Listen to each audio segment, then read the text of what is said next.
Desperté a las 6:15 de la mañana, como todos los días, sin necesidad del despertador. El primer rayo de sol se coló entre las cortinas blancas de mi habitación en La Moraleja, tiñendo de un tono dorado las paredes color crema. El viejo reloj de mesa marcó un leve clic, un sonido que en otros tiempos me resultaba reconfortante, pero que aquella mañana se sintió hueco, lejano. Desde el balcón llegaba el trino de los gorriones y, a lo lejos, el zumbido del aspirador. Era Carmen, la muchacha que me había acompañado en esta casa durante más de 15 años, preparando todo para la boda de mi hijo. Me incorporé despacio. El aire olía a cera pulida y a flores recién cortadas. Abrí las cortinas, el jardín estaba irreconocible. Cintas blancas colgaban de los rosales, las mesas del banquete ya tenían sus manteles impecables y un camión de servicio descargaba cajas junto al portón. Todo era perfecto, pensé, pero no sentí alegría. Solo una calma tensa, como la que antecede a una tormenta. Bajé a la cocina. Carmen estaba de espaldas, friendo pan para las tostadas. ¿Desayuna aquí o en el patio, señor?, preguntó sin mirarme. En el patio, como siempre, respondí. Serví café negro y miré el calendario de pared. En letras grandes, con tinta roja, se leía, boda de Daniel y Lucía. Sonreí, aunque no me salía del alma. Salí al patio con mi taza y el plato de pan tostado con mermelada de naranja amarga. El sol ya calentaba las baldosas y el aire olía a hierba recién regada. Llamé a Ramón, mi abogado. Ramón, solo confirmo que la transferencia se haga después de la ceremonia. 120 millones exactos. Así será, don Alonso, me respondió. Todo está programado. Perfecto. Gracias. Cerré la llamada y me quedé mirando el jardín. Los técnicos ajustaban los focos de luz, un fotógrafo probaba su cámara. Todo giraba alrededor de la boda, como si el mundo entero se hubiera detenido para celebrar el amor de mi hijo. Yo, en cambio, sentía algo raro en el estómago, una especie de nudo que no sabía explicar. Subí de nuevo a mi habitación. Sobre la cama, preparé el traje azul oscuro y la corbata plateada que Isabel, mi difunta esposa, siempre decía que me hacía parecer más joven. Al lado dejé los gemelos que ella me regaló el día de nuestra boda. Entré al baño y encendí la luz. Todo relucía, el mármol claro, el espejo impecable, las toallas dobladas con precisión. Sobre el lavabo, una botella nueva de champú con etiqueta plateada, For Gentlemen, mentol y aloe. Recordé que Lucía me lo había dejado la tarde anterior. Le vendrá bien, suegro, para las fotos. Es un champú rejuvenecedor. Lo dijo con una sonrisa tan dulce que me pareció sincera. Destapé la botella. Un olor fuerte a menta inundó el baño. Apliqué el líquido sobre mi cabeza, la sensación fue fresca, casi estimulante. Mientras masajeaba, pensé en Daniel, en cómo había crecido, en lo mucho que Isabel habría querido ver este día. De pronto noté que la espuma cambiaba de color. Se volvió turbia, amarillenta. Abrí el grifo para enjuagarme, pero el agua se llevó consigo mechones enteros de mi cabello. Al principio creí que era mi vista.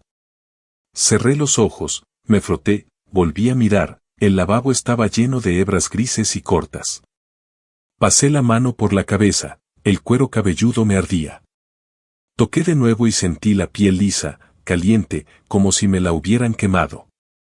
Debe ser una reacción alérgica, pensé.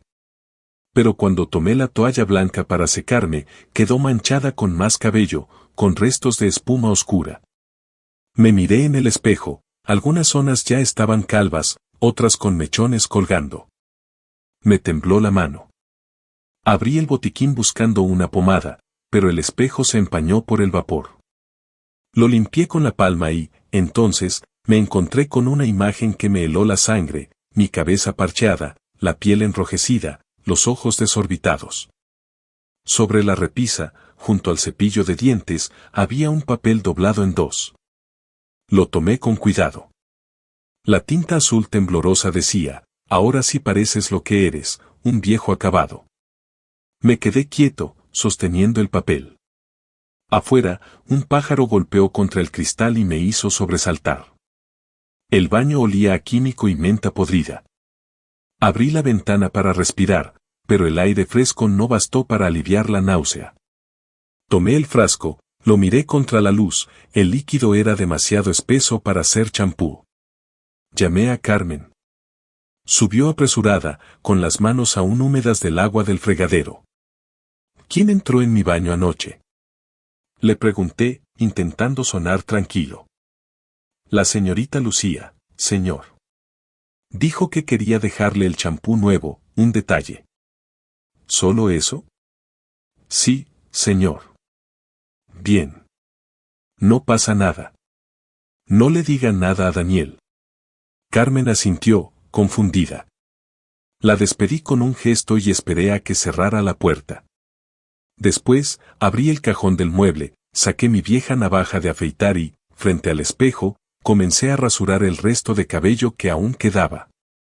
El sonido del metal sobre la piel era áspero, humillante. Cada pasada revelaba más superficie brillante, más ardor.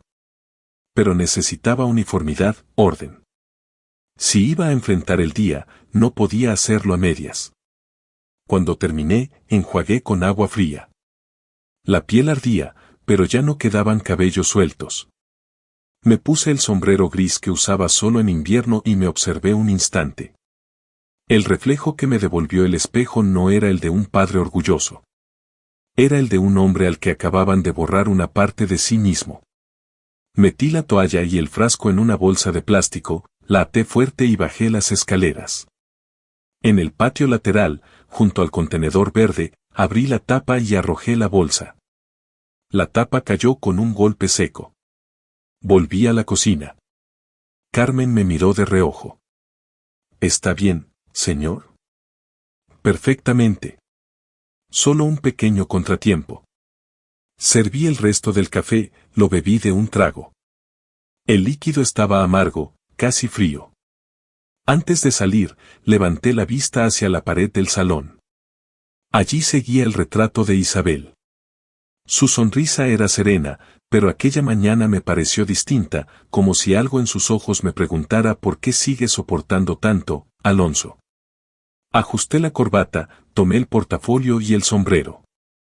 Salí por la puerta principal a las 8:45. Los autos de los invitados empezaban a llegar, los fotógrafos de una revista social apuntaban sus cámaras hacia el jardín. Caminé con paso firme, el sol golpeándome la espalda. Crucé el portón, saludé con un leve movimiento de cabeza, cuidando que el ala del sombrero ocultara bien mi calva. Subí al coche. El chofer me abrió la puerta, y cuando el motor encendió, bajé la ventanilla. Madrid despertaba, el cielo azul, los árboles alineados en la avenida, la ciudad llena de vida. Miré por última vez hacia mi casa. Detrás de los ventanales, todo seguía en orden, las flores, los manteles, la ilusión ajena. Acaricié el ala del sombrero y murmuré en voz baja, hoy no será un día cualquiera. El coche avanzó lentamente, alejándose del hogar donde, sin saberlo, había comenzado mi ruina. El coche se detuvo frente a la barbería estilo Salamanca, en la esquina de Serrano con Ayala. Era temprano todavía, las persianas apenas se alzaban y el aroma a colonia de lavanda flotaba en el aire húmedo de Madrid. Apagué el motor, respiré hondo y me quedé unos segundos mirando mi propio reflejo en el retrovisor. La peluca improvisada que llevaba no cubría del todo los parches rojizos de la piel. Me daba miedo bajar, miedo a las miradas. Entré con el sombrero puesto y la voz baja. Víctor, le dije, necesito tu ayuda inmediata. Sin preguntas. El hombre levantó la vista del cliente que estaba barriendo el suelo, me reconoció enseguida y, sin decir una palabra, bajó la persiana de entrada. Me condujo a la habitación del fondo, aquella donde solía teñirme las canas antes de las cenas de empresa. Encendió la luz blanca, esa que no perdona. Cuando me quité el sombrero, se le escapó un suspiro ahogado. ¿Qué demonios te pasó, Alonso? Me miró como si estuviera viendo a un enfermo terminal. Yo respondí con calma, con una sonrisa forzada, una broma que salió mal. Él no insistió. Mojó una toalla en agua tibia, la apoyó con suavidad sobre mi cuero cabelludo irritado. Sentí el alivio inmediato, ese calor húmedo que parece acariciar. Preparó una pomada con aloe y alcanfor, la untó con los dedos, sin mirarme demasiado. Luego fue hasta el armario de atrás y sacó una caja alargada. Tengo algo que podría servirte, dijo. Dentro había una peluca de cabello natural, gris acero, finamente peinada. Me la colocó con precisión, ajustando las patillas, recortando un poco los bordes para que quedara uniforme. Parece real, murmuró. Nadie lo notará. Me miré en el espejo. La imagen era soportable. No era yo, pero al menos no era el monstruo que vi esta mañana. Saqué del bolsillo un billete doblado y se lo entregué. Doble pago. Y ni una palabra a nadie. Víctor asintió en silencio. Antes de salir, volvió a colocarme el sombrero con cuidado, casi con ternura. Camina erguido, me dijo. El resto ya no importa. Salí a la calle. El sol empezaba a calentar los adoquines y el aire olía a pan recién hecho del horno de la esquina. Me detuve en una zapatería cercana. El empleado, un muchacho joven con acento andaluz, limpió mis zapatos hasta dejarlos relucientes. Me miró con respeto, sin saber que estaba lustrando los zapatos de un hombre que acababa de perder la mitad de su orgullo. De allí caminé hasta la florería San Miguel. Pedí una docena de rosas blancas, las más puras. ¿Nombre del destinatario?, preguntó la florista. Para mi hijo Daniel, dije. De su padre. La mujer sonrió sin entender el peso de esas palabras. Cuando regresé a La Moraleja, el movimiento era frenético. Furgonetas descargaban cajas, los decoradores colgaban guirnaldas, y una banda de jóvenes con chalecos negros ajustaba cables de sonido. Todo olía a perfume caro, a laca y a nervios. Lucía estaba en la entrada, con una bata de seda color champaña, el teléfono pegado al oído. Sí, asegúrate de que mi peinado tape bien los pendientes. Mi suegro es un poco anticuado, decía riendo. Me quedé a unos metros, mirándola. No se dio cuenta de mi presencia. La piel de su espalda brillaba bajo la luz. Cuando terminó la llamada, me acerqué despacio. Lucía, dije con voz tranquila, espero que hoy sea un día que recuerdes siempre. Ella giró, sonrió con esa cortesía fría que nunca me convenció. Por supuesto, suegro. Al pasar junto a ella, escuché cómo le susurraba a la maquilladora, míralo, parece un actor viejo intentando parecer elegante. No dije nada. Crucé el pasillo principal hasta la cocina, donde Carmen planchaba una camisa blanca. El señorito pidió otra, me dijo, la otra tenía una mancha en el cuello. Asentí. Subí a mi despacho, abrí el armario de madera de nogal y saqué la caja donde guardaba el regalo de bodas, un sobresellado, con el logo del bufete de Ramón. Dentro, el documento que autorizaba la transferencia de 120 millones de euros a nombre de mi hijo. Toqué el sello con el pulgar, todavía fresco de cera roja. Abrí un cajón y saqué la carta que había escrito la noche anterior, en tinta azul, que el amor que hoy celebras sea digno del sacrificio que te trajo hasta aquí. Doblé la hoja y la coloqué junto al sobre. Cerré la caja y la guardé en el maletín de cuero que me acompañó toda la vida profesional. Bajé al salón. Las paredes estaban cubiertas con retratos familiares, Daniel de niño, Isabel embarazada, las vacaciones en Alicante, la primera casa que construimos juntos. Me detuve frente a una foto en la que Daniel tenía 12 años, sentado sobre mis hombros, riendo a carcajadas. El recuerdo me apretó la garganta. Fue como volver a oír la voz de Isabel aquella tarde en el hospital, antes de morir, prométele que nunca le faltará nada, Alonso. Y cumplí esa promesa. Vendí el taller de carpintería de mi padre, abrí una pequeña empresa de construcción, trabajé noches enteras, dormí en la oficina, me endeudé hasta el cuello. Pero lo logré. 2 décadas después, era dueño de Ibáñez Inmobiliaria, con oficinas en Madrid, Bilbao y Sevilla. Daniel nunca conoció la escasez. Lo mejor de las escuelas, los viajes, el coche al cumplir 18. Todo. Y cuando se graduó en arquitectura, le entregué las llaves de mi despacho. «Es tu turno», le dije. Él sonrió, me abrazó, y durante unos meses creí que todo iba bien. Pero pronto empezaron las llamadas: «Papá, necesito un préstamo para un proyecto». «Papá, se retrasó un cliente». «Papá, solo esta vez».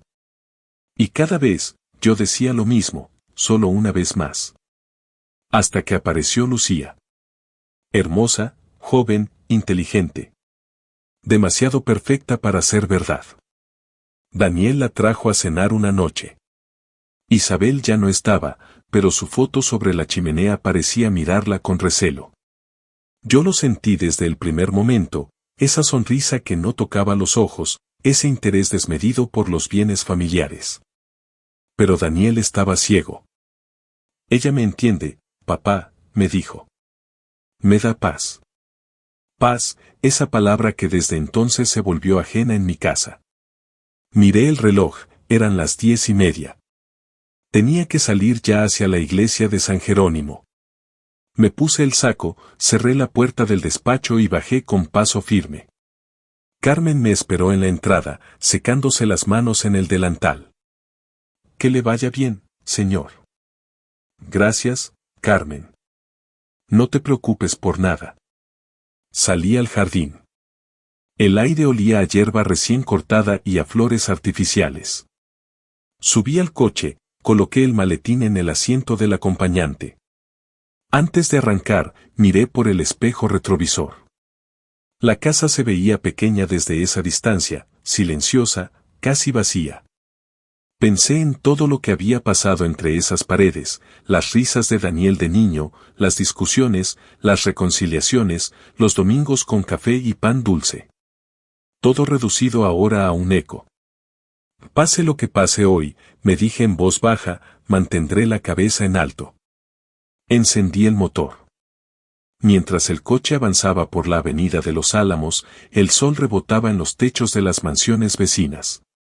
Pasé junto al guardia del portón, que levantó la mano: «Suerte, don Alonso». Le respondí con un gesto. Apreté el sombrero sobre mi cabeza. Sentí todavía el ardor en la piel, una picazón leve, pero el dolor ya no me dominaba. Había algo más fuerte, la necesidad de sostener la dignidad, aunque fuera por los restos. El tráfico aumentaba al acercarme al centro. Vi parejas vestidas de gala, taxis llenos de flores, fotógrafos corriendo. Madrid entera parecía brillar ese sábado. Y entre tanto brillo, mi reflejo en el espejo del coche, un hombre con traje azul oscuro, mirada cansada y un sombrero gris que ocultaba la verdad. Cuando la torre de la iglesia de San Jerónimo apareció al fondo, con su reloj marcando las 11:45, sentí un nudo en el estómago. Era el preludio de algo inevitable, algo que aún no tenía nombre, pero que ya empezaba a oler a tragedia. Apreté el volante con fuerza. «Vamos, Alonso», me dije, «que nadie vea el temblor». Y así, con el corazón pesado y la frente oculta bajo el ala del sombrero, conduje hacia la boda de mi hijo, sin saber que ese sería el día en que mi familia, mi orgullo y mi nombre comenzarían a derrumbarse. Conduje despacio por la carretera que sale de La Moraleja hacia la Castellana. El cielo de Madrid estaba limpio, sin una nube, y el sol de la mañana caía oblicuo sobre los tejados. En la radio, un locutor hablaba del ligero descenso del euro frente al dólar. Bajé el volumen, prefería escuchar el motor. El sonido era firme, constante, y en medio de él encontré un tipo de calma que hacía tiempo no sentía. En el semáforo del Paseo de la Habana, el rojo me detuvo. Miré a la izquierda y vi a un hombre joven cruzando con su hija. La niña, con mochila rosa y coletas, lo tomaba de la mano con esa confianza ciega que solo los hijos pequeños tienen. Me quedé observándolos. Y entonces, sin querer, regresé a 1999. Daniel tenía 6 años. Cada mañana lo llevaba al colegio del Pilar en un viejo Seat que apenas arrancaba en invierno. Él se dormía en el asiento y yo le hablaba para que no llegara con la cara hinchada de sueño. Después, seguía directo a las obras en Alcalá de Henares. En esa época, mi vida era una mezcla de polvo, cemento y sueños. Almorzaba un sándwich frío sentado sobre los sacos de yeso, mientras los obreros me llamaban el jefe que no duerme. El esfuerzo dio frutos. Cuando Daniel cumplió 18, le compré un Audi viejo, plateado, que había visto en un taller de 4 caminos. Era la primera vez que regalaba algo sin motivo. Él me abrazó con fuerza y me dijo, «Te lo devolveré con creces, papá». Esa frase se me quedó grabada, como si fuera una promesa que el tiempo borró con crueldad. Cuando Isabel murió, Daniel tenía 22. Recuerdo cada detalle de ese día, el olor a incienso, la humedad en los bancos de la iglesia, la voz temblorosa del sacerdote. El funeral fue en Nuestra Señora del Carmen, una capilla pequeña, sin lujo. Daniel se mostró serio, pero distante. Después, mientras los familiares salían del cementerio, lo vi hablando por teléfono, riéndose. No quise imaginar con quién. Un mes más tarde me presentó a Lucía. Llegó a casa con un vestido rojo que llamaba la atención incluso en medio de luto. Usaba un perfume fuerte, de esos que se quedan flotando en el aire. Hablaba rápido, con frases medidas, y nunca miraba demasiado tiempo a nadie. Trabajo en marketing emocional, dijo sonriendo. No entendí nada, solo asentí. Aquella noche, mientras Carmen guardaba los platos, escuché la primera discusión. Daniel se quejaba porque Lucía no comía pescado y la empleada había preparado merluza. Te dije que no quería eso, gritó. Yo subí a mi cuarto sin intervenir. Algo en mi interior ya empezaba a agrietarse. 3 meses después, Lucía se mudó a casa. Sin boda, sin aviso. Daniel me explicó que era lo normal hoy en día. Papá, es el siglo XXI. No seas antiguo. Yo cedí. Me mudé al cuarto del piso inferior, dejando el dormitorio principal para ellos. El lugar donde Isabel y yo dormimos 20 años pasó a oler a perfume y a laca de pelo. Poco a poco, la casa dejó de tener vida compartida. Las comidas familiares desaparecieron. Ellos comían arriba, yo con Carmen en la cocina. Las risas se convirtieron en murmullos. A veces los escuchaba discutir, a veces reír, pero la puerta siempre estaba cerrada. Una tarde, volví antes de lo habitual. Subí al despacho y encontré a Lucía frente al archivador, con un cajón abierto. ¿Qué haces aquí?, pregunté. Buscaba un cargador, respondió sin pestañear. Su sonrisa era tan exacta que no pude rebatirla. Solo cerré la puerta con calma. Las semanas siguientes comenzaron las peticiones. Daniel quería agregar a Lucía como firma autorizada en una de las cuentas de la empresa. Solo para los gastos de la boda, papá, para simplificar. Acepté, porque todavía quería creer que confiaba en mí. Pero las señales crecían. Carmen, siempre discreta, empezó a hacerme comentarios. La señorita Lucía me pidió que le llevara un vestido a Serrano.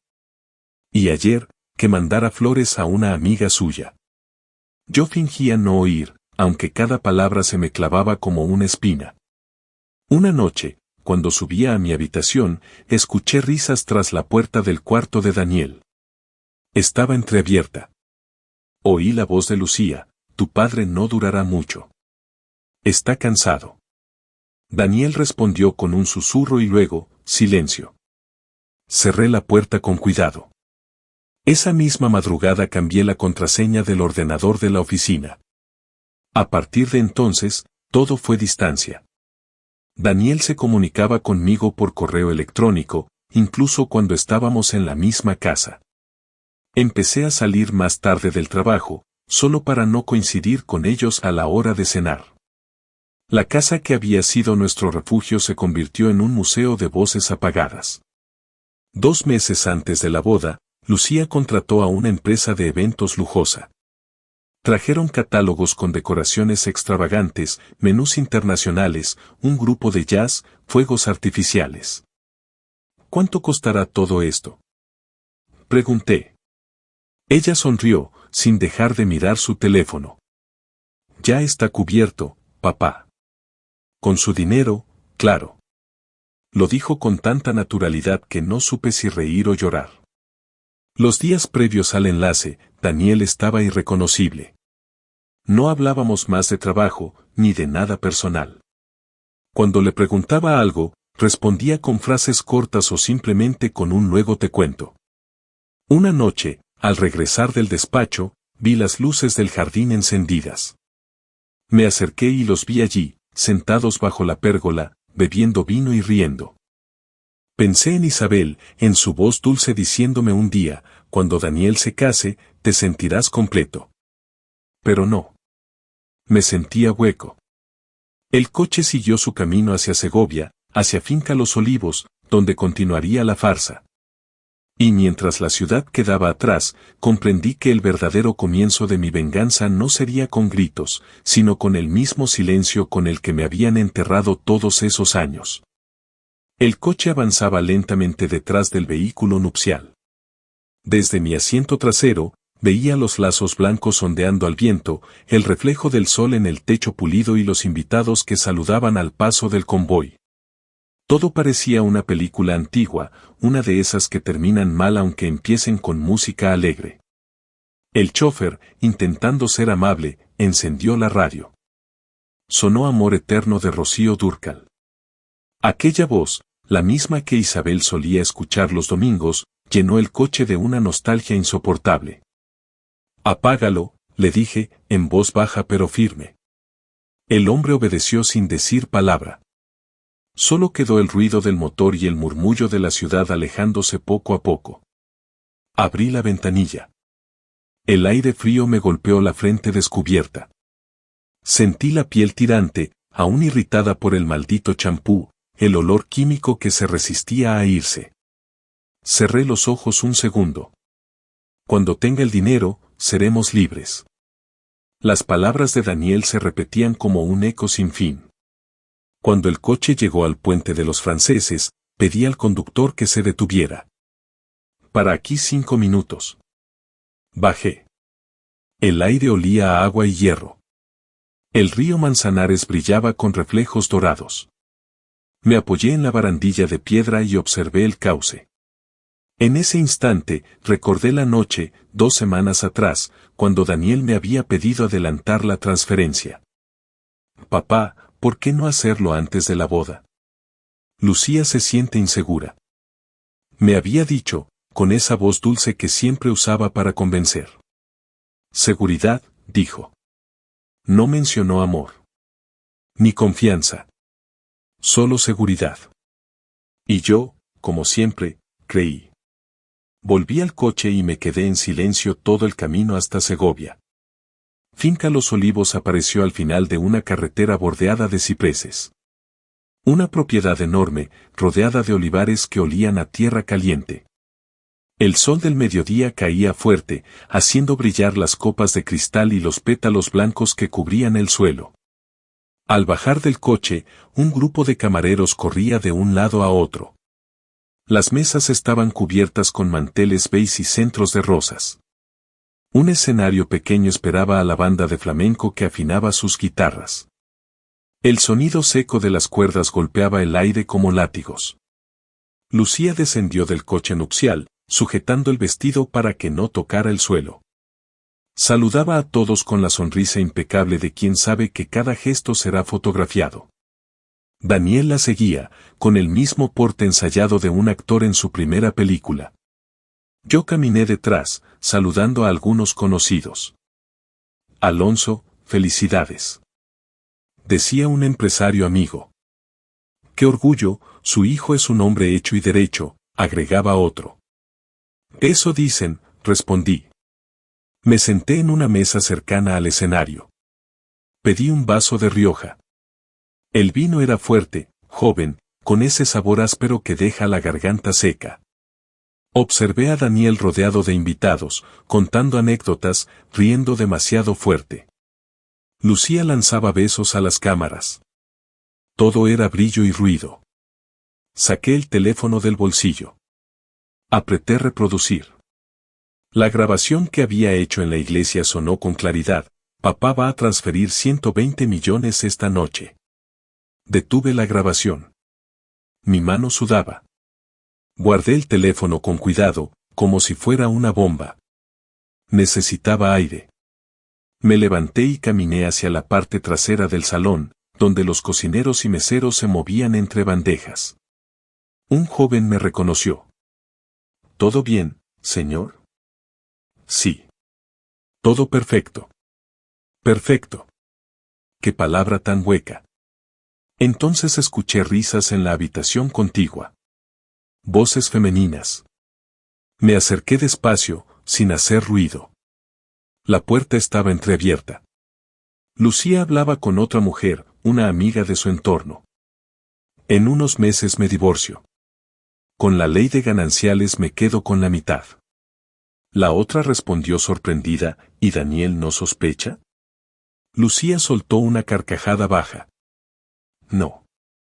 Está demasiado ocupado con su asistente. El silencio me apuñaló. Sentí cómo me temblaban los dedos. Me incliné un poco, mirando por el reflejo del espejo colgado frente a la puerta, Lucía, con una copa de champán en la mano, los labios pintados de rojo, la mirada triunfante. Retrocedí despacio. El corazón me golpeaba el pecho. Salí al patio y el aire de Segovia me dio de lleno en la cara. El cielo era de un azul perfecto, el tipo de azul que solo aparece en los días felices de los demás. Saqué el móvil otra vez y marqué el número de Ramón. Ramón, necesito que vengas a Segovia ahora mismo. Y cancela la transferencia.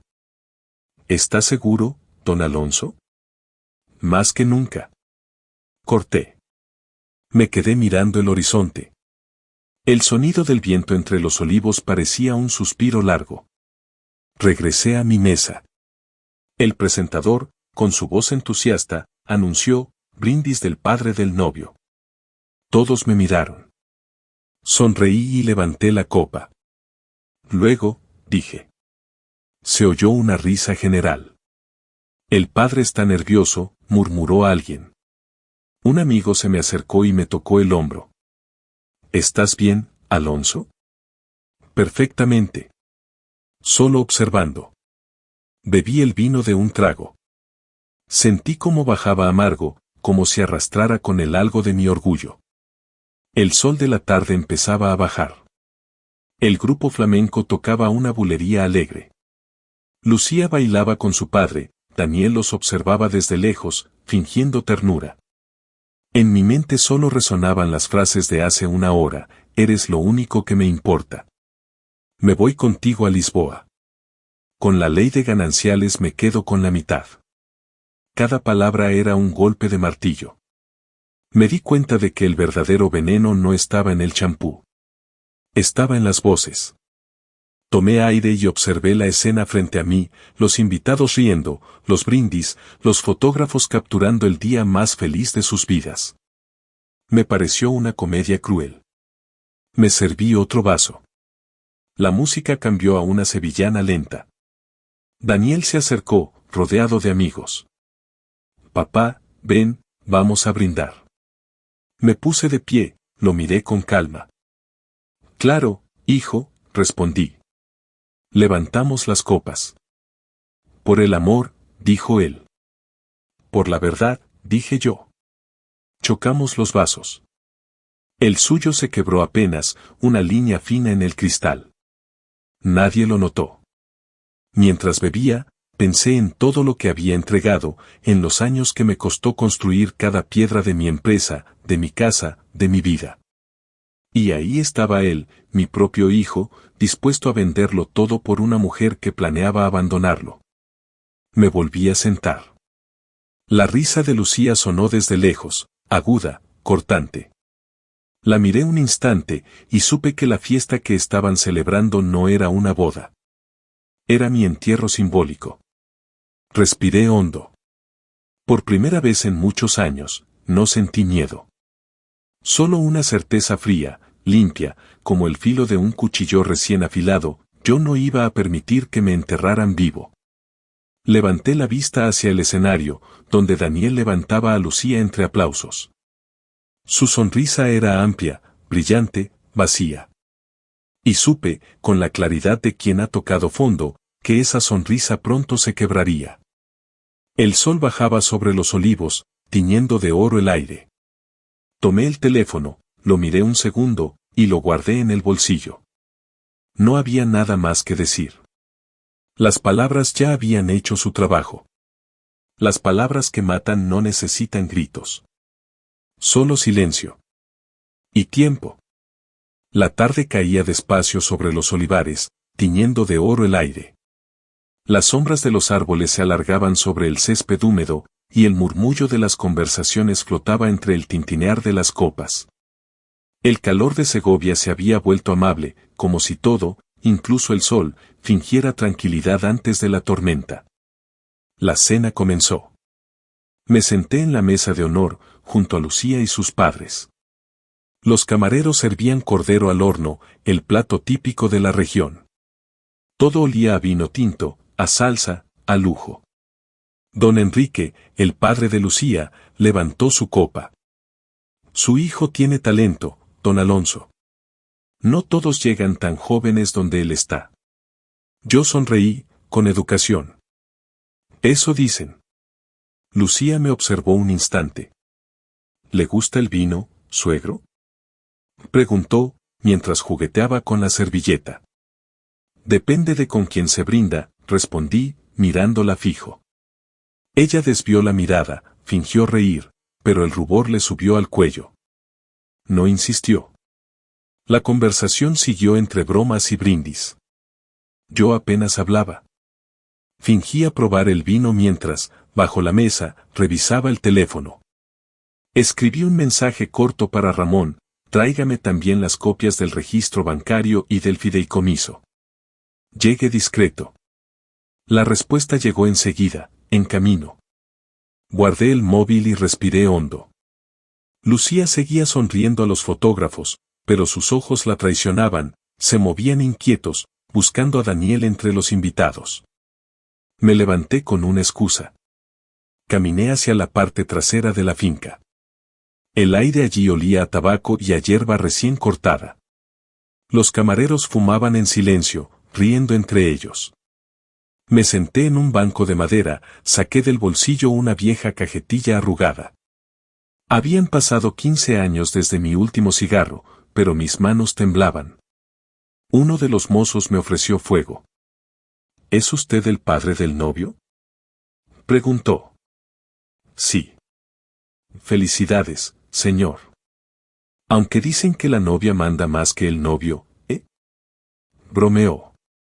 Sonreí con la comisura de los labios. Eso parece.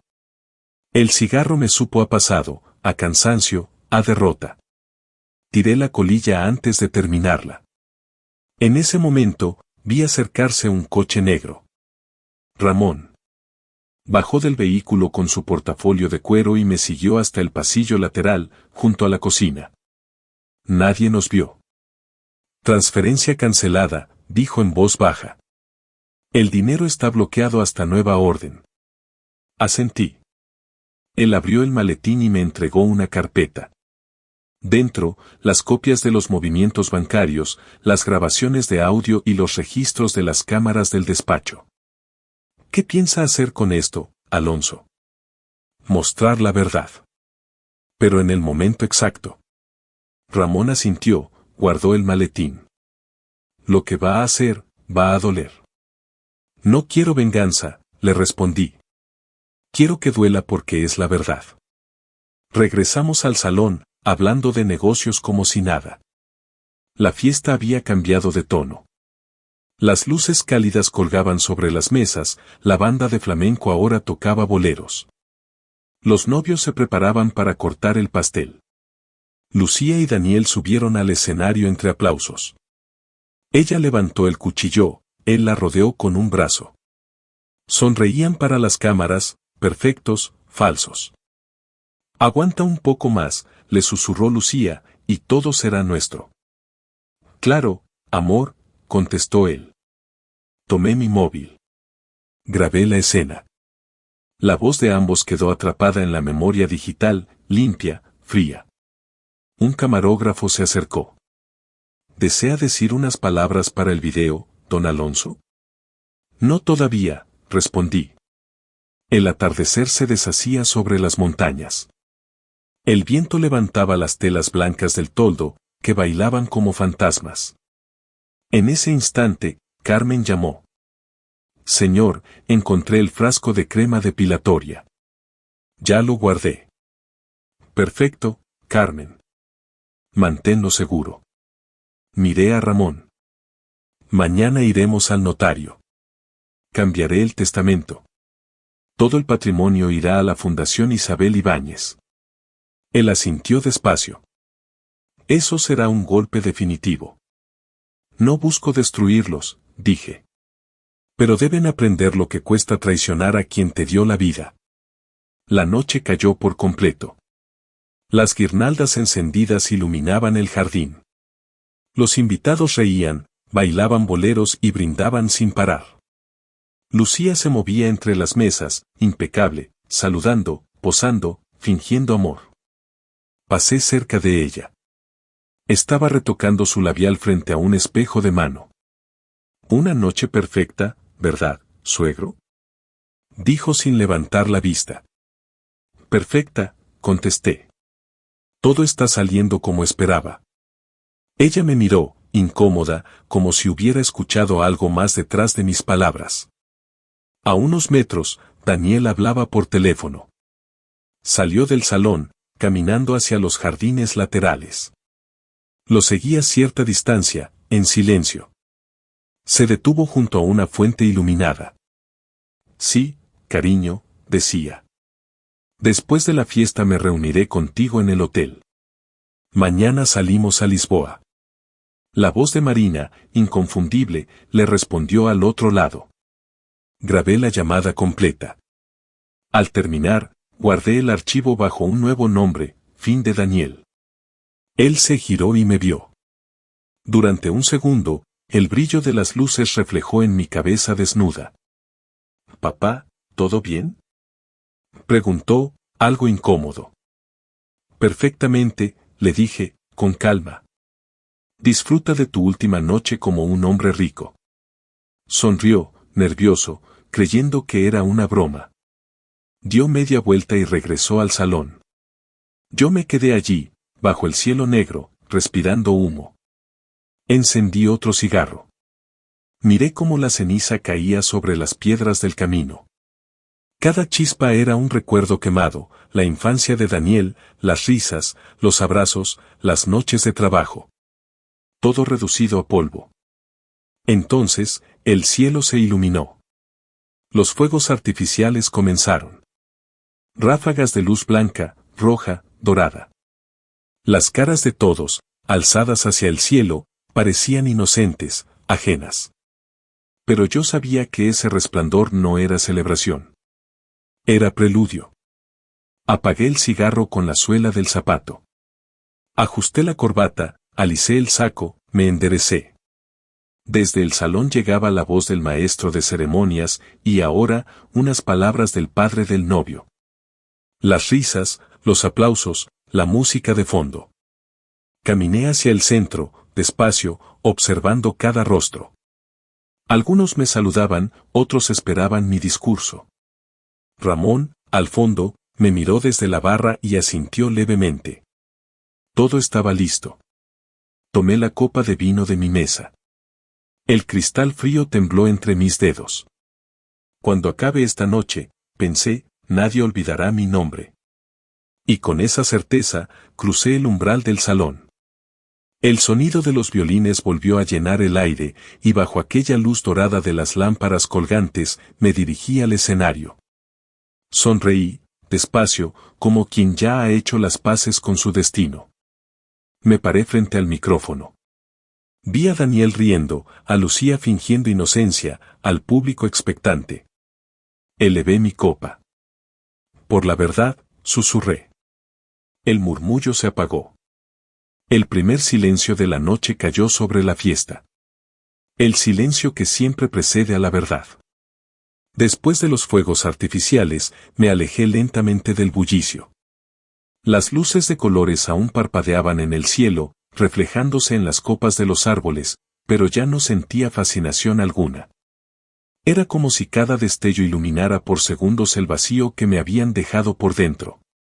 Caminé hacia el pasillo lateral que conectaba el salón con los jardines. Las paredes de piedra antigua estaban bañadas por una luz dorada, y en uno de los ventanales vi mi reflejo, mi cabeza desnuda, la mirada dura, los labios apretados. Aquel no era el mismo hombre que había salido de casa esa mañana. Ramón me esperaba al final del pasillo. Sostenía una copa de vino blanco para disimular la reunión. Su semblante era sobrio, calculado, el de un hombre que entiende el peso del momento. Todo saldrá esta noche, le dije en voz baja. Pero necesito que lo prepare bien. Él asintió, sin mirarme directamente. Abrió el maletín y sacó un pequeño USB negro. He montado el video con subtítulos y los fragmentos de audio. Todo estará listo para proyectarlo. No lo muestres hasta que te haga la señal, ordené. Volvimos al salón. El olor del cordero asado llenaba el aire, mezclado con el del vino. Los invitados reían, brindaban, se abrazaban. Lucía posaba con sus amigas, mostrando el anillo bajo el resplandor de los flashes. Daniel, en el bar, se reía con uno de mis antiguos socios, un hombre al que él, años atrás, había llamado reliquia del pasado. Al pasar junto a ellos, Daniel me saludó con una sonrisa falsa. Papá, ven, brinda con nosotros. Levanté mi copa. Por ti, hijo. Que nunca te falte memoria. Él rió, creyendo que era una broma, y siguió hablando de negocios que no entendía. Volví a sentarme y escribí un mensaje rápido para Ramón: coloca el proyector detrás del escenario. Que parezca parte del video de agradecimiento. Él respondió al instante: entendido. Salí al balcón. El aire fresco de la noche me devolvió un poco de calma. Desde allí veía a Lucía en el jardín, con el teléfono pegado al oído. Sí, cariño, decía, mañana todo estará hecho. Daniel no sospecha nada. Capturé una foto, sin ruido. El viento sopló fuerte, y algunas flores blancas cayeron sobre mi traje. Las quité con la mano, y al volver al salón las pisé sin mirar atrás. La banda cambió el ritmo, comenzó una rumba suave. El ambiente se tornó festivo otra vez. Daniel subió al escenario. Gracias a todos por acompañarnos en este día tan especial, dijo, con voz orgullosa. Las risas y los aplausos lo envolvieron. Yo, desde mi mesa, lo observaba. Ya no sentía enojo. Solo una extraña serenidad, la de quien sabe que el final está escrito. Fui hacia el área técnica. Ramón ya estaba allí, ajustando los cables del proyector. ¿Todo en orden?, pregunté. Todo perfecto. Un técnico se acercó. ¿Proyectamos el video del brindis a medianoche? Sí, respondió Ramón con naturalidad, a las 12 en punto. Miré mi reloj. Eran las 11:47. Caminé por el pasillo donde colgaban los retratos de la boda, imágenes enormes, impresas en papel brillante. Daniel y Lucía besándose, riendo, mirándose como dos actores en una telenovela barata. La luz amarillenta de las lámparas les daba un brillo artificial. Me detuve frente a una de las fotos y pensé en Isabel. Ella nunca habría permitido esto, murmuré. Un camarero apareció con una bandeja. ¿desea más vino, señor? Sí, pero tráigame agua después, respondí. Cuando regresé al salón, Daniel y Lucía bailaban. Ella se apoyaba en su hombro, fingiendo ternura. Él la miraba como un hombre que aún cree que el amor puede comprarse. Ramón, desde el fondo, me hizo una seña, todo estaba listo. Tomé aire. Caminé hasta la mesa central. El murmullo fue apagándose poco a poco. Tomé el micrófono. Señoras y señores, dije, permítanme robarles 3 minutos. El silencio cayó de inmediato. Todos giraron hacia mí. Lucía se acomodó el velo, Daniel sonrió, convencido de que diría algo emotivo. Levanté la copa, girándola lentamente entre mis dedos. Esta noche, empecé, he visto muchas sonrisas, muchas promesas, muchos brindis. Pero el regalo más valioso que un padre puede hacer a su hijo, es la verdad. Un murmullo inquieto recorrió el salón. Lucía bajó ligeramente la mirada. Daniel arqueó una ceja, confuso. Di un paso hacia atrás y miré a Ramón. Asentí. Las luces del escenario se apagaron de golpe. El murmullo se transformó en un silencio denso. El proyector encendió su haz azul, proyectando una imagen en la gran pantalla detrás de los novios. ¿Qué es esto?, preguntó Lucía, fingiendo una sonrisa. Primero apareció mi voz grabada, suave, calmada, cuando acabe esta noche, nadie olvidará mi nombre. Y después, una secuencia de videos, Lucía, en el camerino, riendo con su amiga, en unos meses me divorcio. Con la ley de gananciales me quedo con la mitad. El público murmuró. Daniel palideció. ¿Qué demonios es esto, papá?, susurró entre dientes. Luego, otro fragmento, su voz al teléfono. Papá va a transferir 120 millones esta noche. Cuando lo tenga, me voy contigo a Lisboa. Un grito ahogado escapó de alguien. El resto de los invitados quedaron inmóviles. Lucía intentó levantarse, pero el vestido la atrapó. Esto es una locura, gritó. El siguiente clip fue su llamada reciente. Sí, cariño, mañana todo estará hecho. Daniel no sospecha nada. Los murmullos se convirtieron en exclamaciones. La pantalla se detuvo en una foto fija, Lucía con el teléfono en la mano, tomada desde el balcón minutos antes. Yo permanecí de pie, sin levantar la voz. Ese, señoras y señores, era el matrimonio que todos celebraban. Daniel se levantó, furioso, intentando apagar el proyector, pero Ramón ya había bloqueado el equipo. Lucía lo empujó, gritándole, «Tú también me mentiste. Tú con esa tal Marina». El caos se desató. Los invitados se levantaban, algunos filmaban, otros se alejaban avergonzados. Yo esperé a que el ruido bajara. No busco humillar a nadie, dije. Solo quería recordarles que incluso en las fiestas más perfectas, la verdad siempre encuentra su lugar. Lucía lloraba, Daniel apretaba los puños. Yo terminé mi copa de vino con calma, dejé el micrófono sobre la mesa y añadí, el dinero no se transferirá. Pero la lección ya está pagada. El salón quedó en silencio absoluto. Solo el sonido del proyector, que aún zumbaba, llenaba el aire. Di media vuelta y caminé hacia la puerta principal. Nadie se atrevió a detenerme. Afuera, el viento soplaba entre los olivos.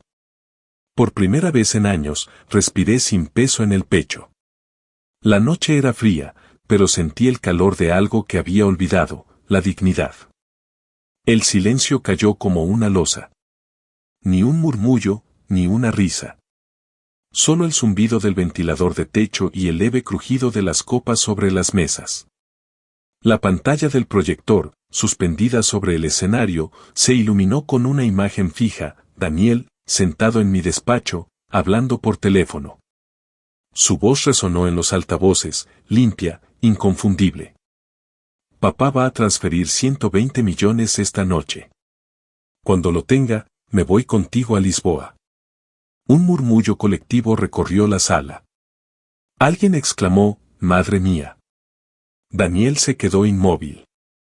Lucía giró lentamente hacia él. Su rostro perdió todo color, los labios temblaban. Yo permanecí en pie, sosteniendo el micrófono con firmeza. Grabado en mi propia oficina, dije. Hace 3 días. El proyector cambió de escena. Lucía, en un vestidor, con una copa de champán en la mano, sonreía mientras hablaba con su amiga. En unos meses me divorcio. Con la ley de gananciales me quedo con la mitad. El silencio se rompió. Murmullos. Sillas moviéndose. La madre de Lucía se tapó la boca con la mano. El padre golpeó la mesa con el puño. Lucía, por Dios. Las cámaras de los periodistas comenzaron a disparar sin parar. Cada flash congelaba la vergüenza en los rostros de mi nueva familia. Daniel subió un paso al escenario. Papá, esto es un error. Un montaje. ¿Montaje? Pregunté, sin alzar la voz. ¿También es montaje esta llamada? Saqué mi teléfono y pulsé reproducir. De los altavoces brotó su voz, fría, nerviosa. Después de la fiesta me reuniré contigo en el hotel. Mañana salimos a Lisboa. El aire se cortó. Podía oírse el roce del vestido de Lucía mientras retrocedía, tropezando con una silla. Daniel trató de sujetarla, pero ella lo apartó de un empujón. Yo continué, y aún hay más. La crema depilatoria en mi baño. Un pequeño detalle que revela la educación de mi nueva familia. Ramón, desde el fondo, levantó una bolsa de plástico transparente. Dentro, el frasco de crema. Aquí está la prueba, don Alonso, dijo con voz clara. Algunas mujeres del público se llevaron la mano al pecho. Otras cuchicheaban, incrédulas. ¡Qué horror!, susurró alguien. Daniel perdió la compostura. Basta ya, gritó. Estás arruinando todo. Yo di un paso adelante. No, hijo. Basta tú. Bajé del escenario. Mis pasos resonaron en el mármol. Las conversaciones cesaron por completo. Cada paso que daba sonaba como un eco dentro del pecho de los presentes. Me detuve frente a su mesa. Dejé el micrófono sobre el mantel blanco y dije con calma, el dinero no será transferido. Todo ha terminado. Daniel se inclinó hacia mí, la voz rota, ¿qué has hecho? Lo miré a los ojos. He cerrado el ciclo que tú abriste con traición. Las luces de las cámaras parpadearon como relámpagos. Los fotógrafos no entendían todo lo que ocurría, pero sabían que estaban ante un momento que haría historia. Lucía rompió a llorar. De pronto se levantó y corrió hacia la salida. Los tacones golpeaban el suelo de piedra como disparos. Daniel gritó, Lucía, espera. Pero ella no se detuvo. El caos reinaba. Un invitado intentó levantarse, tropezó con una silla. Alguien pidió apagar el proyector, pero Ramón ya lo había desconectado. Me giré hacia los presentes. Gracias por su paciencia. Tomé una copa de vino y la levanté. Ahora sí, brinden. Por la verdad. Bebí de un trago. El vino bajó lento por mi garganta, áspero y cálido. Nadie se movía. Hasta que una mujer comenzó a aplaudir. Luego otra. Y de pronto, toda la sala se llenó de aplausos. No eran de alegría, sino de respeto. Algunos aplaudían mirando hacia abajo, otros hacia mí, otros hacia la nada. Era el sonido de la vergüenza colectiva. Ramón apagó el proyector. La música volvió a sonar, tenue, incómoda, como si la banda no supiera si debía continuar. Pero nadie bailó. Daniel seguía de pie, con la copa en la mano. El vino se derramaba lentamente sobre su camisa blanca. Los ojos rojos, el cuerpo rígido. No había nada que decir. Pasé junto a él. Le hablé al oído, a veces perder el dinero es menos grave que perder el alma. Él no respondió. Solo apretó el vaso con tanta fuerza que se quebró entre sus dedos. El cristal le cortó la piel y unas gotas de sangre mancharon el mantel. Nadie se movió para ayudarlo. Caminé hacia la salida. El aire fresco me golpeó la cara. Sentí el viento en la cabeza desnuda. Era frío, pero también limpio. Detrás de mí se escuchó un grito, que se vaya. Y luego el sonido seco de una copa rompiéndose contra el suelo. Seguí andando. Cada paso me alejaba del ruido, de los murmullos, de la traición. El camino de piedra conducía al estacionamiento. Las luces de la finca se reflejaban en los charcos dejados por el rocío. Ramón corrió tras de mí. ¿Está bien, don Alonso? Me detuve. Lo miré a los ojos. Estoy libre, Ramón. Por fin. Me abrió la puerta del coche. Me senté, cerré los ojos un instante antes de arrancar. El sonido del motor me devolvió a la realidad. En el espejo retrovisor, vi las luces del salón, pequeñas, distantes, temblando entre los árboles. Las risas forzadas, los ecos, el falso glamour, todo quedaba atrás. Encendí los faros. La carretera se extendía oscura, silenciosa. El viento trajo consigo algunas flores blancas del banquete, que se estrellaron suavemente contra el parabrisas. Fin de la farsa, susurré. Apreté el volante. El camino hacia Madrid se abrió frente a mí como una promesa, la de empezar de nuevo. Sin herencias manchadas. Sin hijos ingratos. Sin mentiras. En la radio, por pura coincidencia, comenzó a sonar una melodía instrumental, tranquila, casi melancólica. Me permití sonreír por primera vez en años. Las luces de la ciudad aparecieron en el horizonte. Pensé en Isabel. En su voz, en su risa, en todo lo que había perdido intentando que Daniel fuera un buen hombre. Y mientras el coche avanzaba por la autopista vacía, comprendí que, aunque me lo habían arrebatado todo, había recuperado algo más valioso, mi dignidad. El viento soplaba fuerte. Madrid se acercaba. Y yo, por primera vez en mucho tiempo, no tenía miedo de mirar hacia adelante. Salí de Finca Los Olivos cerca de la 1 de la madrugada. La carretera estaba vacía, húmeda por el rocío, y el haz de los faros cortaba la oscuridad entre los olivos y los pinos. No puse música. No necesitaba más ruido. El motor y el viento eran suficiente compañía. Al incorporarme a la autovía A6, el teléfono vibró. Era Ramón. Ya están saliendo los primeros videos en redes. El escándalo explotó. Déjelos hablar, respondí sin emoción. No detenga nada. Colgué. Seguí conduciendo sin prisa. A medida que Madrid se acercaba, las luces de la ciudad se levantaban en el horizonte como brasas encendidas. Llegué a la oficina central de Ibáñez Inmobiliaria poco antes de las 3. El reflejo del cristal de la entrada me devolvió la imagen de un hombre desconocido, cabeza desnuda, ojeras marcadas, pero una mirada clara, firme, como si después de perderlo todo por fin recordara quién era. Deslicé la tarjeta de acceso y entré. El silencio del edificio era absoluto. Las luces del pasillo se encendían solas a mi paso, una tras otra, como si me acompañaran en procesión.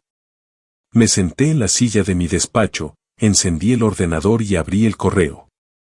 120 mensajes nuevos en menos de 2 horas, periodistas, abogados, socios, clientes, todos queriendo declaraciones oficiales.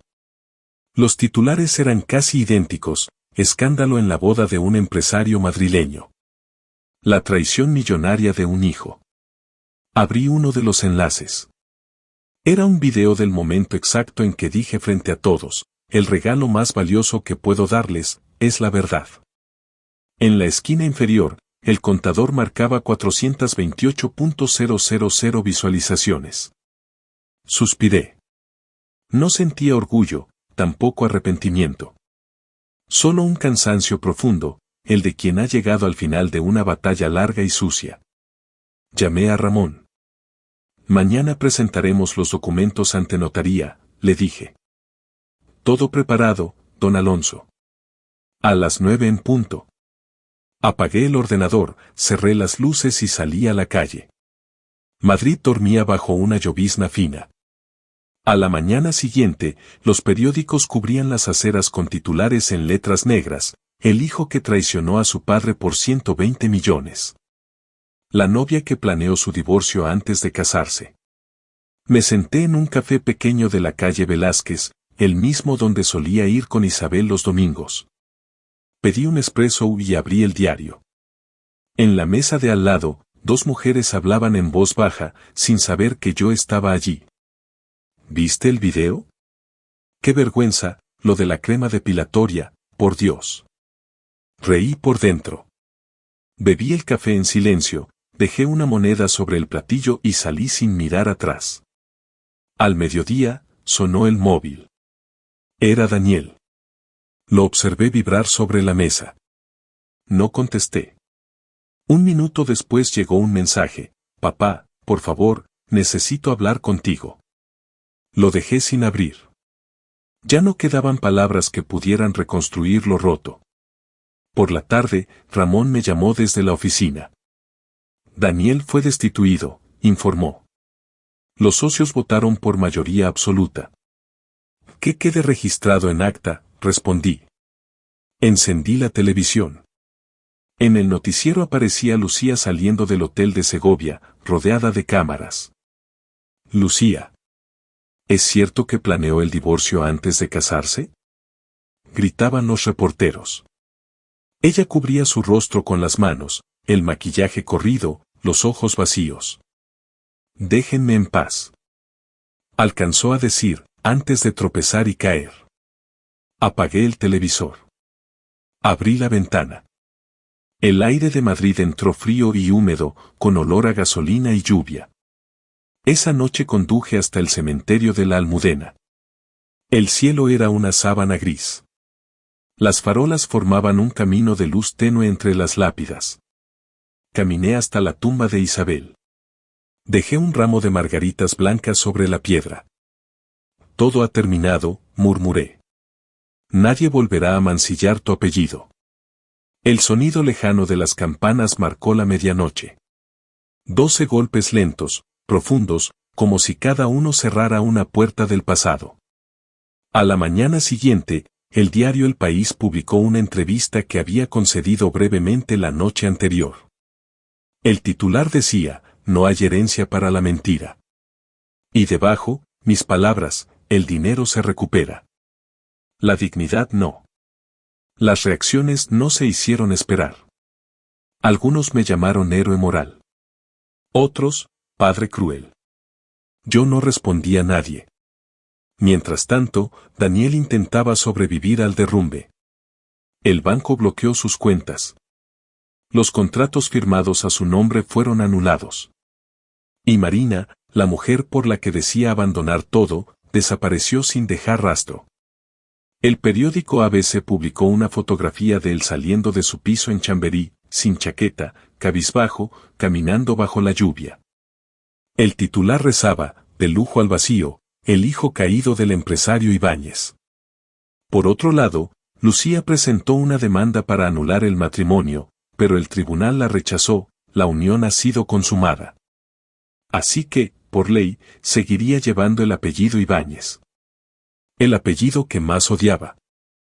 Sus propios padres, los Serrano, dieron una declaración pública: nuestra hija ya no forma parte de esta familia. Vi esa noticia en la televisión el domingo por la noche. Apagué el volumen, serví una copa de Rioja y encendí una vela sobre la mesa. La llama oscilaba suave, reflejándose en el cristal de la ventana. Afuera, la ciudad seguía viva: risas, coches, conversaciones, el mundo continuaba, como siempre. Dentro de mí, sin embargo, había una calma que no conocía. Abrí el correo. Un mensaje nuevo de Carmen. Todo está limpio, señor. El frasco lo guardé por si lo necesita en el futuro. Respondí, guárdalo como recordatorio. Nunca más. 3 días después firmé el documento notarial que revocaba oficialmente el derecho de herencia. Daniel intentó pedirme una cita.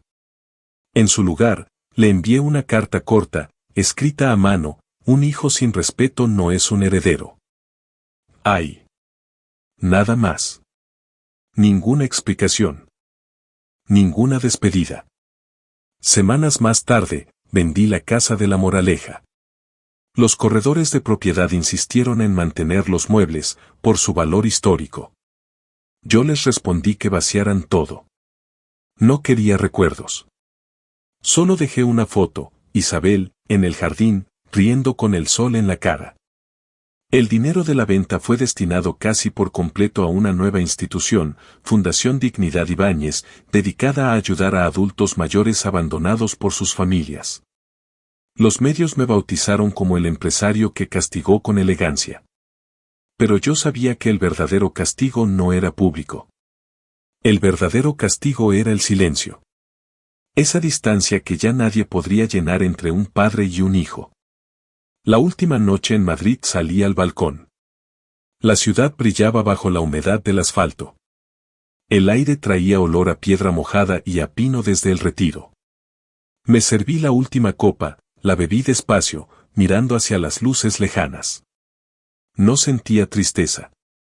Solo el peso dulce de la justicia cumplida. Dentro del apartamento, la maleta ya estaba lista.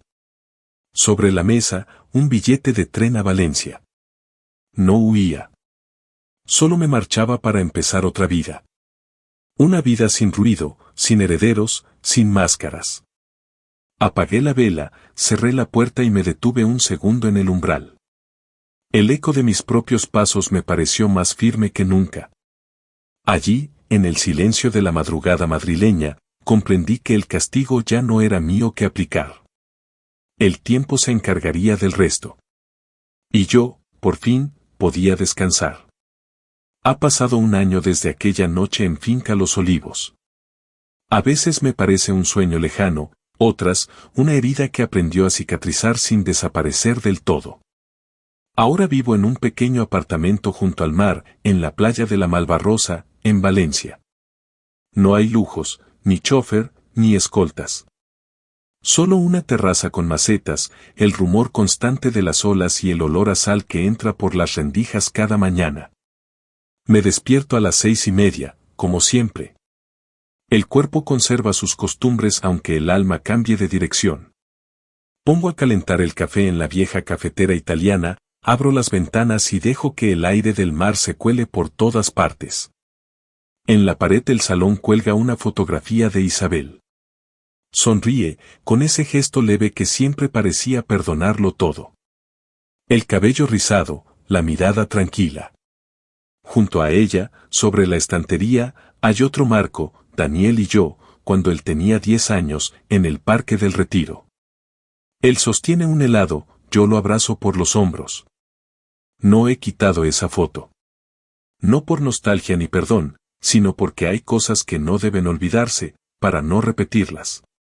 Cada mañana bajo al paseo marítimo. El vendedor de periódicos, un anciano de manos temblorosas, me saluda con una sonrisa. Buenos días, don Alonso. Buenos días, amigo, respondo. Me tiende el diario Levante. Otra vez hablan de usted. Mire. Página 3. Fundación Dignidad Ibáñez cumple un año ayudando a padres mayores sin recursos. El artículo describe el trabajo que hemos hecho desde Valencia hasta Zaragoza, viviendas compartidas, asesoría legal y algo más importante, compañía. Doblo el periódico y sonrío apenas. El dinero, cuando se limpia de soberbia, deja de pesar. En la planta baja del edificio hay una galería pequeña, la Galería Robledo. Ahí aprendí a pintar hace 6 meses. La dueña, Isabel Robledo, una coincidencia de nombre que al principio me dolía y ahora me calma, me ofreció café cuando entré por primera vez. Tiene manos de arquitecto, no de pintor, me dijo. Durante años construí edificios, respondí. Ahora intento reconstruirme a mí mismo. Hoy también me espera con su sonrisa franca. ¿Terminó su cuadro, Alonso? Casi. Es el mar, pero tranquilo esta vez. Ya no pinta tormentas, dice ella, riendo. No. Ya no. En el caballete, el lienzo muestra un mar azul, sin olas grandes, sin relámpagos. Solo la línea del horizonte y una barca diminuta que se aleja. Le añado algunos toques blancos a las crestas de las olas pequeñas. Por la ventana entra la luz cálida del mediodía, los niños juegan afuera, las bicicletas suenan con sus timbres metálicos. Respiro profundo. Mi cabello ha vuelto a crecer, completamente blanco. Cuando me miro en el espejo del taller, me sorprende. No me reconozco, pero tampoco me importa. Isabel Robledo me observa y sonríe. Le queda bien el blanco. El color de la paz, supongo, respondo. Ella asiente sin decir nada. En su mirada hay comprensión, pero también respeto por mis silencios. Por la tarde, mientras pintaba, el cartero tocó a la puerta. Traía un sobre marrón sin remitente. Lo abrí con cuidado.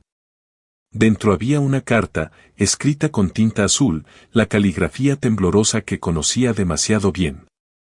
Papá, lo perdí todo. Pero lo peor es haberla perdido a ella. Daniel. Me quedé un rato con el papel entre las manos. No sentí rabia. Tampoco pena. Solo una melancolía antigua, como la de escuchar una canción que ya no duele, pero que tampoco se olvida. Doblé la carta y la coloqué bajo el marco con la foto del Parque del Retiro. Allí se quedó, como una piedra sobre el pasado. Al caer la tarde, bajé a la playa.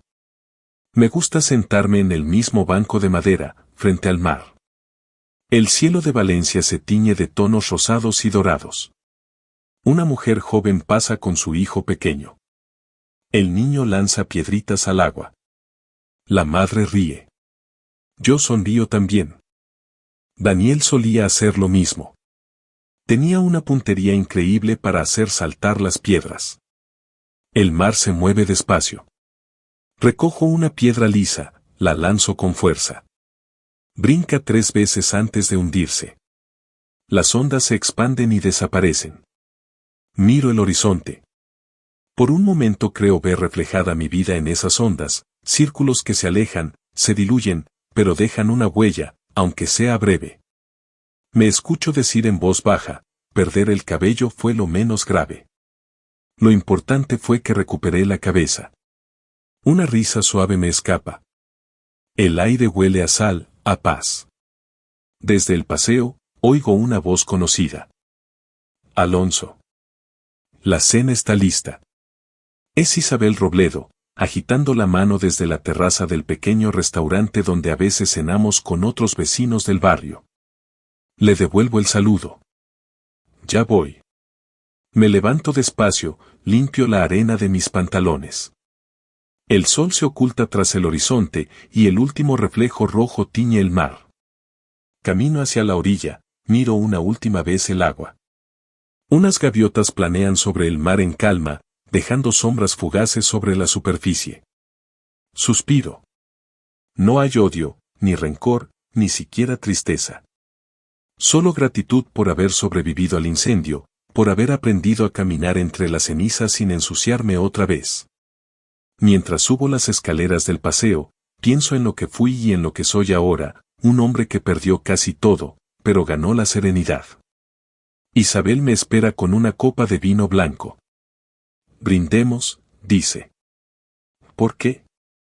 Pregunto. Por los que saben empezar de nuevo. Chocamos las copas. El cristal suena como una promesa ligera. Fuera, el mar sigue murmurando.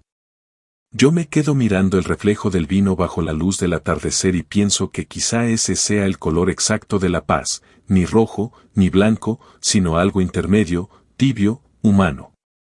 Esa noche, al volver a casa, me siento junto a la ventana abierta. El aire trae el sonido distante de las olas. En la mesa, la vela ilumina la foto de Isabel. Le hablo en voz baja, como si aún pudiera oírme. Todo está bien, amor. Al fin, todo está bien. Apago la luz, me recuesto en el sillón, cierro los ojos. El rumor del mar me arrulla. Afuera, una gaviota cruza el cielo oscuro, dejando un destello fugaz en su vuelo.